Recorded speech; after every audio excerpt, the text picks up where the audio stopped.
नमस्कार दोस्तों, channel case धार्मिक बातें में आप सबका स्वागत है। आज की इस वीडियो में हम वट सावित्री व्रत की कथा सुनेंगे।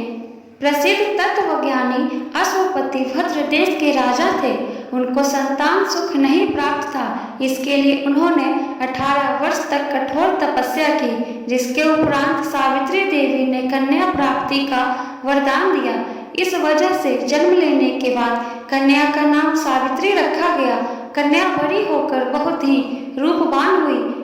योग वर न मिलने की वजह से राजा दुखी रहते थे। राजा ने कन्या को खुद वर खोजने के लिए भेजा। जंगल में उसकी मुलाकात सत्यवान से हुई। घुमंत सेन के पुत्र सत्यवान को पति रूप में स्वीकार कर लिया। इस घटना की जानकारी के बाद ऋषि नारद जी ने अश्वपति से सत्यवान की अल्प आयु के बारे में बताया। माता पिता ने बहुत समझाया, परंतु सावित्री अपने धर्म से नहीं टिकी। जिनके जिद के आगे राजा को झुकना पड़ा। सावित्री और सत्यवान का विवाह हो गया। सत्यवान बड़े गुणवान, धर्मात्मा और बलवान थे। वे अपने माता पिता का पूरा ख्याल रखते थे। सावित्री राजमहल छोड़कर जंगल की कुटिया में आ गई थी। उन्होंने वस्त्राभूषण का त्याग कर अपने अंधे सास ससुर की सेवा करती रहती थी। सत्यवान की मृत्यु का दिन निकट आ गया।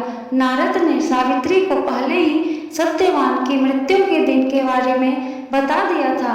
समय नजदीक आने से सावित्री अधीर होने लगी।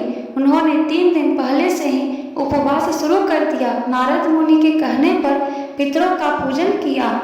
प्रत्येक दिन की तरह सत्यवान भोजन बनाने के लिए जंगल में लकड़ियां काटने जाने लगे तो सावित्री उनके साथ गए। वह सत्यवान के महाप्रयाण का दिन था। सत्यवान लकड़ी काटने पेड़ पर चढ़े, लेकिन सिर चकराने की वजह से नीचे उतर आए।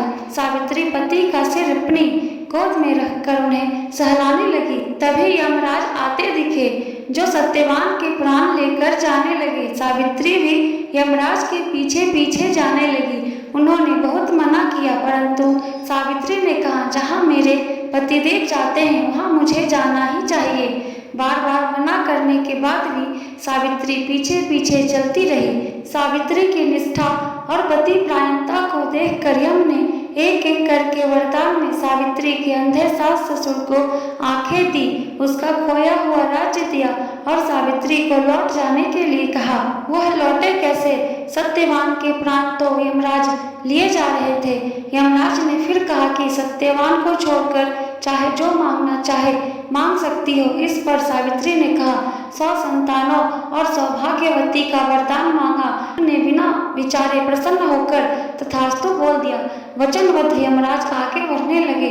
सावित्री ने कहा कि प्रभु, मैं एक पतिव्रता पत्नी हूँ और आपने मुझे पुत्रवती होने का आशीर्वाद दिया है। यह सुनकर यमराज को सत्यवान के प्राण छोड़ने पड़े।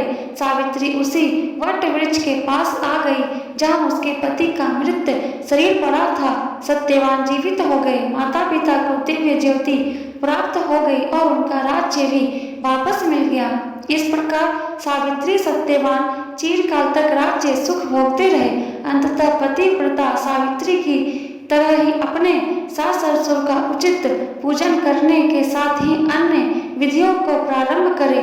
वट सावित्री व्रत करने और इस कथा को सुनने से व्रत रखने वाले के वैवाहिक जीवन के सभी कष्ट टल जाते हैं।